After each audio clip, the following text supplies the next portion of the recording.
Welcome friends, knowledge ভার্সেটাইলে সবাইকে স্বাগত জানাই। গ্রামারের সমস্ত ডাউট ক্লিয়ার করতে চ্যানেলটি অবশ্যই সাবস্ক্রাইব করবে এবং নোটিফিকেশন পেতে বেল আইকনটি অ্যাক্টিভ করে দেবে।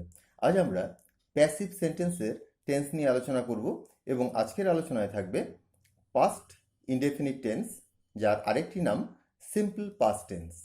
এক্ষেত্রে আমরা যে গঠন বা কনস্ট্রাকশনকে অনুসরণ করব সেটা হচ্ছে, প্রথমে সাবজেক্ট বসাবো, তারপর সাবজেক্ট অনুযায়ী হয় ওয়াজ আর নয়তো ওয়্যার, তারপর ভার্বের থার্ড ফর্ম অর্থাৎ পাস্ট পার্টিসিপল ফর্ম, তারপর বাক্যের অন্যান্য অংশ এবং প্রয়োজনে বাই এবং অবজেক্ট বসাবো।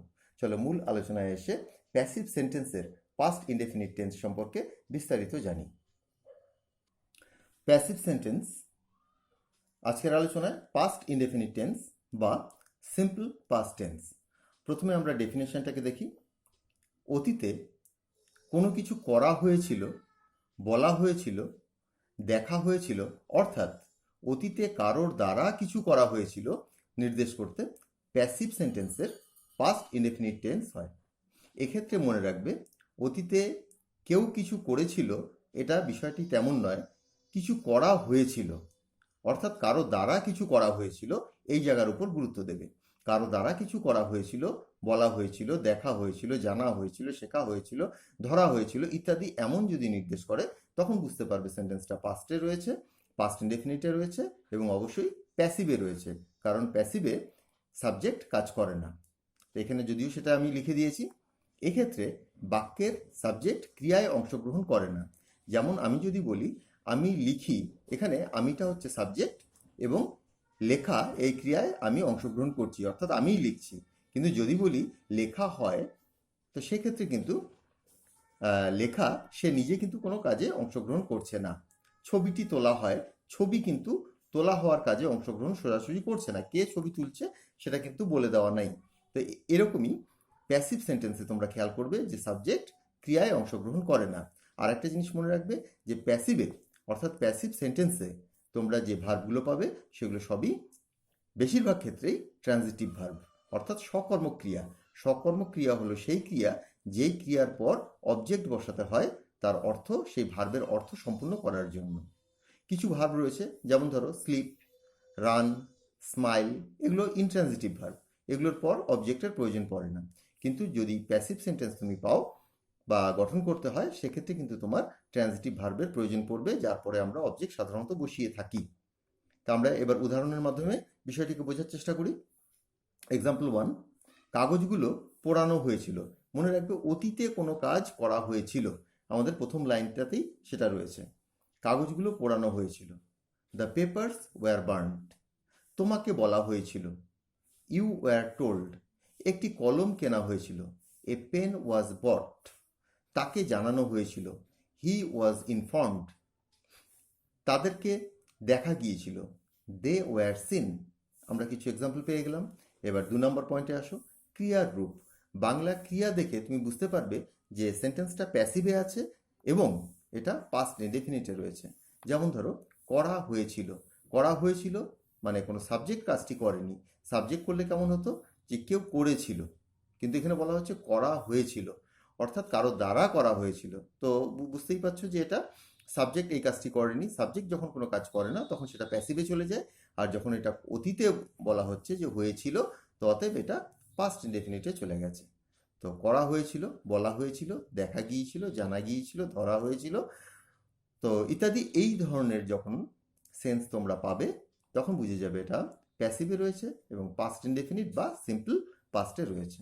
আরেকটা এক্সাম্পল দেখো, তাকে গতকাল বলা হয়েছিল। এখানে তাকে, এ কিন্তু কোনো কাজ করছে না, কে বলেছে সেটা এখানে বলা নেই। তাকে গতকাল বলা হয়েছিল। He was told yesterday. তাকে আমার দ্বারা গতকাল বলা হয়েছিল যদি বলি, তখন বোঝা যাবে যে বলা কাজটা আমি করেছিলাম।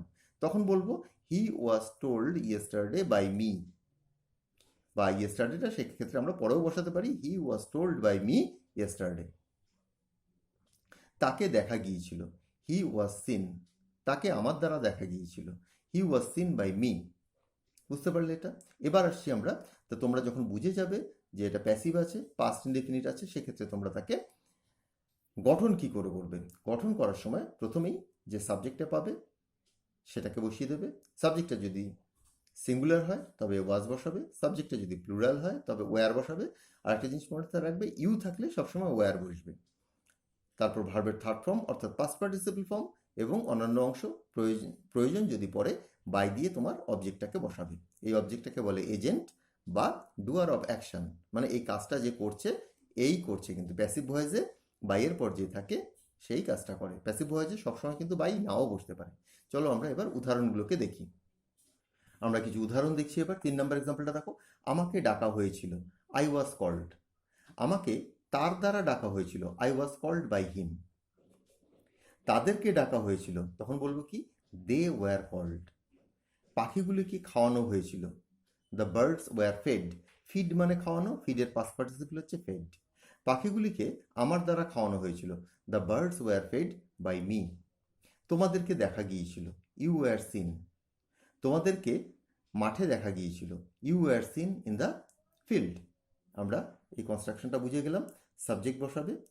এখানে দেখো আমাকে ডাকা হয়েছিল, আমাকে ইংরেজি এক্ষেত্রে আই হবে, আই এর সাথে ওয়াজ বসবে এবং ভার্বের পাস্ট পার্টিসিপল কল্ড, কলের পাস্ট পার্টিসিপল।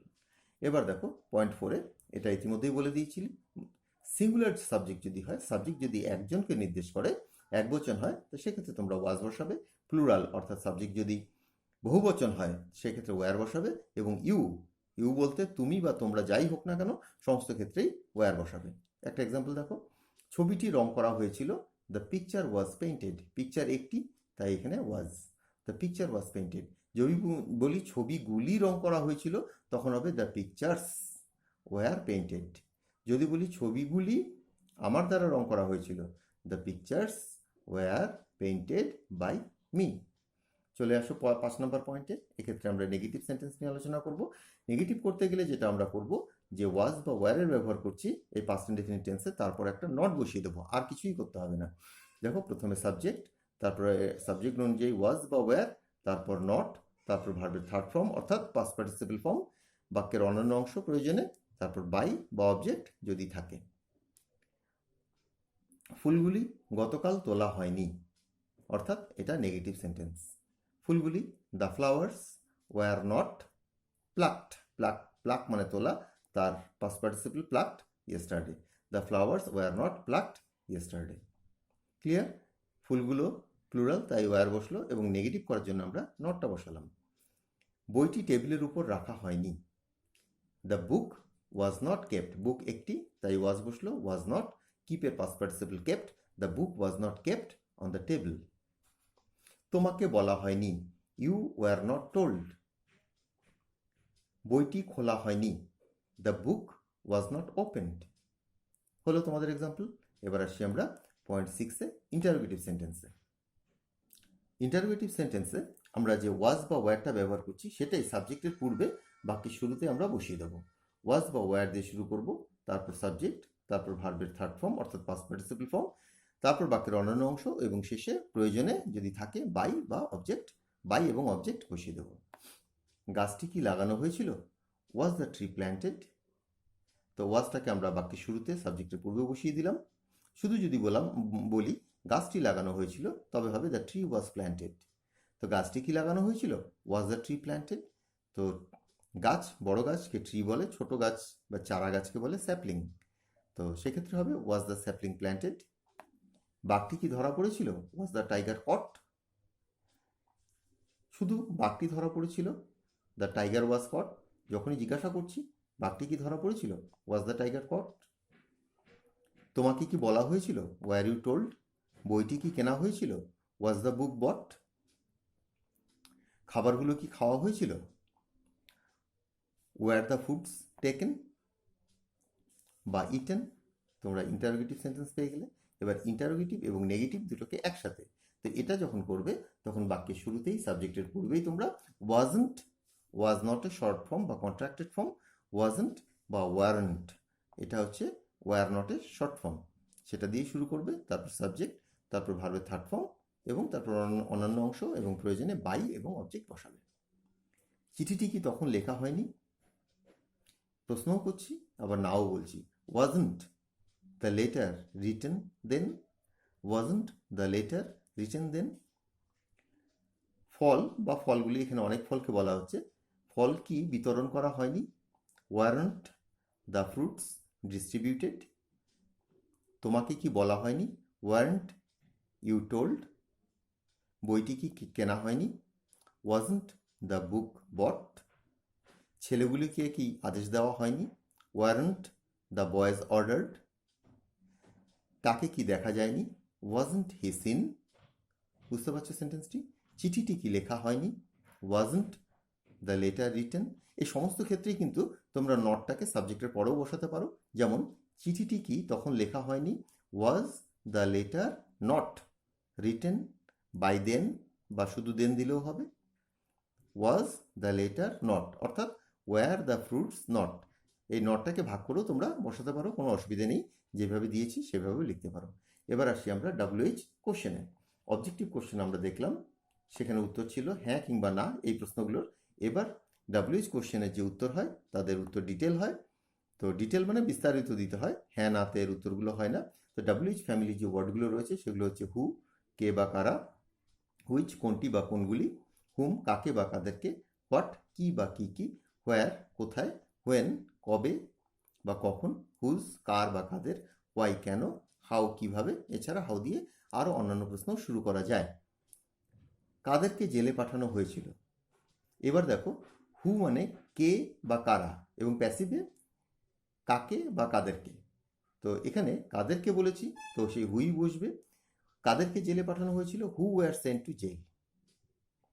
হুর পর ওয়ার বসালাম কেন? বুঝতে হবে এখানে একজন নয়, হুতে আছে অনেক কয়জন। কি বিক্রি করা হয়েছিল? What was sold. তোমাকে কখন আসতে বলা হয়েছিল? When were you told to come. Were বসালাম কেন? কারণ সাবজেক্ট হচ্ছে ইউ, ইউ এর সাথে ওয়ার বসবে।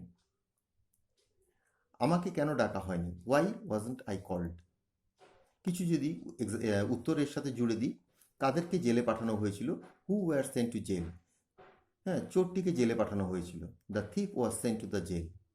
যদি বলেছি চোরগুলিকে জেলে পাঠানো হয়েছিল, the thieves were sent to jail. কি বিক্রি করা হয়েছিল? What was sold. দুটো বই বিক্রি করা হয়েছিল। Two books were sold. তোমাকে কখন আসতে বলা হয়েছিল? When were you told to come. আমাকে সকালে আসতে বলা হয়েছিল। I was told to come in the morning. আমাকে কেন ডাকা হয়নি? Why wasn't I called. আমাকে ডাকা হয়েছিল। I was called. এবার আমরা আসছি পরবর্তী পয়েন্টে। আমরা আজ প্যাসিভ সেন্টেন্সের পাস্ট ইনডেফিনিট নিয়ে আলোচনা করছি। এই প্যাসিভ সেন্টেন্সের পাস্ট ইনডেফিনিট প্রচণ্ড পরিমাণে ব্যবহার হয়, খুব ব্যবহার হয় নিউজ পেপার রিপোর্ট লেখার জন্য। কারণ সেখানটায় প্যাসিভে লেখা হয় এবং সেটা পাস্টে, কারণ নিউজ পেপারে যা লেখা থাকে তা ইতিমধ্যেই ঘটে গেছে। তো সমস্ত সেন্টেন্স যদিও প্যাসিভে লেখা নাও থাকতে পারে, অ্যাক্টিভেও থাকে, কিন্তু কিছু কিছু পাস্ট প্যাসিভে লেখা থাকে, সেগুলোর কিছু একটা নমুনা দিয়ে দিলাম তোমাদের বুঝতে, যাতে সুবিধা হয় যে নিউজ পেপার রিপোর্টে তোমরা এই ধরনের সেন্টেন্সগুলোকে কিভাবে ব্যবহার করবে। নিউজ পেপার রিপোর্ট একটা অ্যাক্সিডেন্ট সংক্রান্ত। দেখো, রেকলেস ড্রাইভিং ওয়াজ ডান। বেপরোয়া গাড়ি চালানো হয়েছিল। A car from opposite was knocked. বিপরীত দিকের একটি গাড়িকে ধাক্কা মারা হয়েছিল। খেয়াল করে দেখো, একটা জিনিস এ কার, সেই জন্য ওয়াজ, এবং ধাক্কা মারা knocked. Two passengers were killed. দুজন যাত্রীকে হত্যা করা হয়েছিল বা দুজন যাত্রী মারা গিয়েছিল।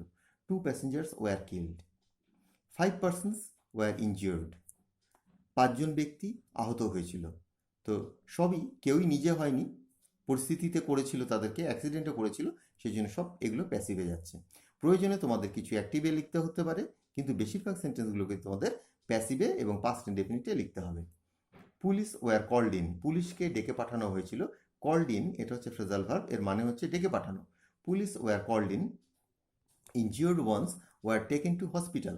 খেয়াল করে দেখো, ইনজিওর্ড ওয়ান্স মানে ইনজিওর্ড পার্সনস, মানে আহত মানুষদের ওয়্যার টেকেন নিয়ে যাওয়া হয়েছিল হসপিটালে।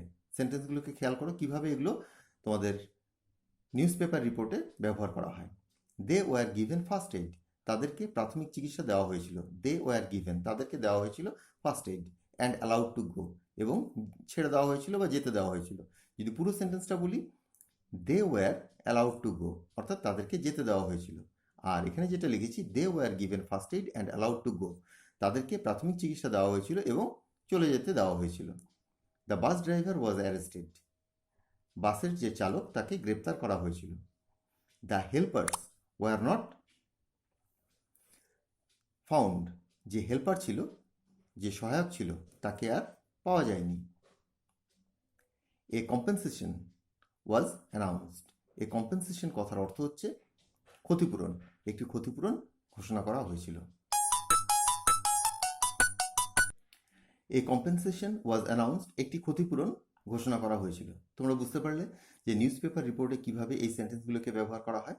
এবার তোমাদেরকে পাস্ট ইনডেফিনিটের একটা অ্যাক্টিভ এবং একটা প্যাসিভ সেন্টেন্সের উদাহরণ দিয়ে দেখিয়ে দিচ্ছি যে কিভাবে এদের মধ্যে যে পার্থক্য রয়েছে সেটা তোমরা বুঝতে পারো।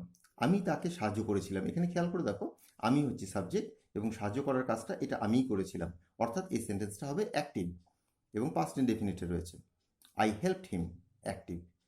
যদি বলি তাকে সাহায্য করা হয়েছিল আমার দ্বারা, এবার দেখো তাকে সাহায্য করা হয়েছিল, সে কোনো কাজ করেনি, অতএব এটা প্যাসিভ এবং এখানটা যে কাজ করেছিল তাকে গুরুত্বহীন করে পরে লেখা রয়েছে। He was helped by me, passive. He was helped by me. তোমরা বুঝতে পারলে যে অ্যাক্টিভ এবং প্যাসিভের মধ্যে পার্থক্যটা কোথায়। অ্যাক্টিভে হচ্ছে সাবজেক্ট কাজ করে এবং প্যাসিভে সাবজেক্ট কাজ করে না। তো প্যাসিভ সেন্টেন্সের টেন্স নিয়ে আজকে যে আলোচনাটা করলাম সেটা ছিল পাস্ট ইনডেফিনিট টেন্স বা সিম্পল পাস্ট টেন্সের। এই আলোচনাটা আমি এখানেই শেষ করলাম। পরবর্তী আলোচনায় আবার যোগ দেব। আমার পূর্ববর্তী ভিডিওর কিছু লিঙ্ক তোমরা নিচে ডেসক্রিপশনে পেয়ে যাবে, সেগুলো খুবই গুরুত্বপূর্ণ, তোমরা দেখে নিও। আজ এখানেই বিদায় জানাচ্ছি, সকলে ভালো থেকো, বাই।